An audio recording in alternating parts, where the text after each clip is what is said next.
What's up, everybody? Welcome to Podcast Now. I'm Alex, and in this video, I want to try to give you a beginner's guide of sorts to Sifu. Obviously, today is day one when anybody, right, if you got the deluxe edition, you could play it a couple days ago, but for people that are just getting it, right now, this will be the first time you can jump in, and so to just try to help you guys out with the game in terms of explaining how the game works, as well as some tips and tricks as well for how to actually fight and how to actually proceed through the game. So let's go through how the game operates, just in case people don't know, and the game is a little bit different when you actually jump in versus maybe what you've seen before in trailers and such. So this game is broken down into 5 levels, and you're going to go through these 5 levels one after the other, and everything kind of links through those 5 levels. Now, there are ways of replaying them. We'll talk about that in a second, but the goal of this game is to keep your age, right, your age as a character, as low as humanly possible. So you start level 1 as a 20-year-old, and you go throughout level 1. Now, the goal is to die the least amount possible, to get out of level 1 after you beat the final boss,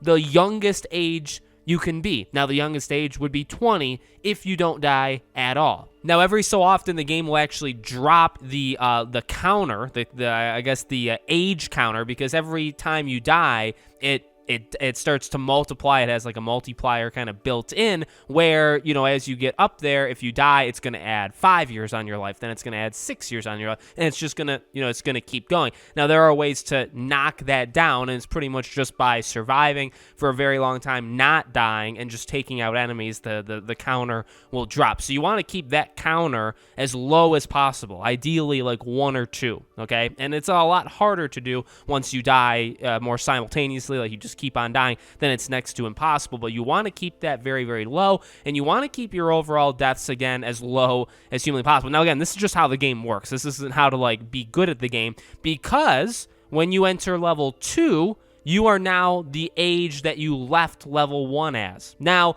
you can replay levels and get the youngest score possible, and it'll carry over into the next one. So what you would want to do, right, say you get through levels 1, 2, 3, or so, something along those lines.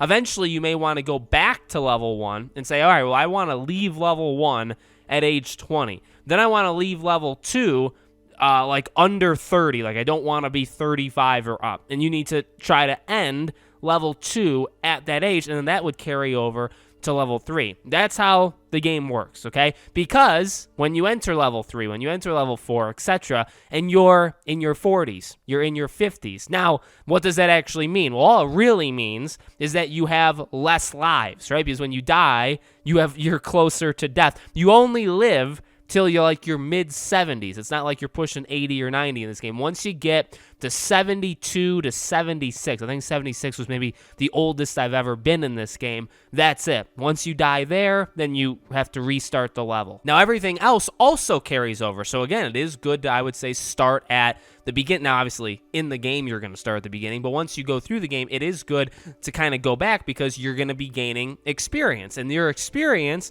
can be used in a couple different ways. Number one, every time you die, or when you make it to a shrine, you can build, or you can unlock abilities, all right? Now, you can unlock an ability specifically for the run that you're playing, or you can permanently unlock that ability every time, so that when you die and you come back or whatever, or you restart the level for good, you will have that ability unlocked. So as you play the game more, and as you get experience, you'll end up unlocking those things. I would personally, and this is how I did it, I just picked a new thing every single time, and my goal would be to permanently unlock it. So I wouldn't spread out the abilities. I would purchase one ability and then put all of my experience into permanently unlocking it, and just doing that one at a time, because I would find that would be the easiest way to permanently unlock. The other thing is that every time you get one of these checkpoints, basically, they give you a choice of basically some sort of buff to you, where you can have your age counter set back to 0, where you're not, if it's going to add 6 years on your life, then you'll reset that to 0 instead of 6, right?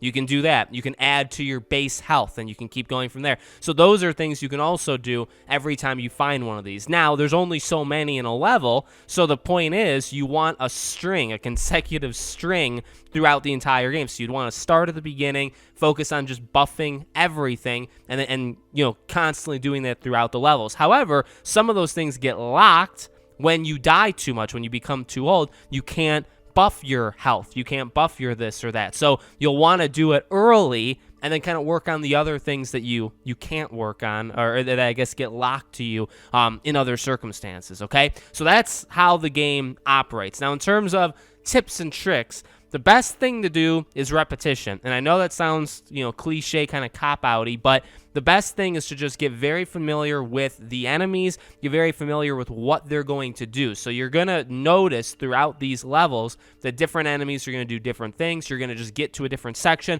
There's going to be like the girls who just try to sweep you and like axe kick you. Like that's it. There's going to be people that are more difficult to face. Literally, like they'll have more health or they'll come back than others. Now that's another thing. Some of the enemies will kind of have like a second wind where they'll gain all of their health back and they'll be a little bit tougher to beat. These are randomized, but they're also not. Like they're going to always be in the same spot. It just may be a different enemy. So you're going to want to, get familiar with that, where it's like, okay, well, out of this group of like 7, one of them is going to be a lot tougher to beat, so maybe I should try to, face them first. Using weapons, using your environment. Also, very important, whenever you or an enemy hits something, you get staggered. Now, you don't want that to happen to yourself, but you do want it to happen to other enemies. So sticking close to like pillars or a wall or whatever is probably good, because if you can hit the enemy and all you have to do is like literally combat them, you hit them and they'll fall backwards into it,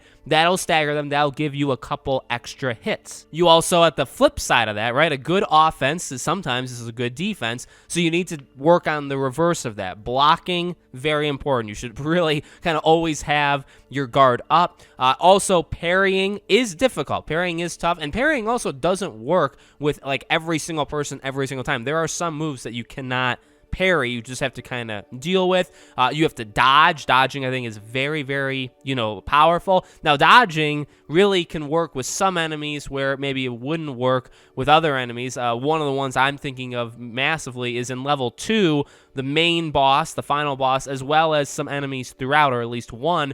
They use a Joe staff, the very, very long, thin stick. And that, the best way I found of defeating them was to just dodge, was to like constantly just be moving around, not to just block and just like stand there, but to literally always be moving. So a lot of it is trial and error. A lot of it is just figuring out what different enemies do, but you do have to have, or eventually get, a basic like you're getting better at the game. You do have to nail the parries, because the parries open up the enemy to some quick attacks. You can get their health down pretty quickly like that.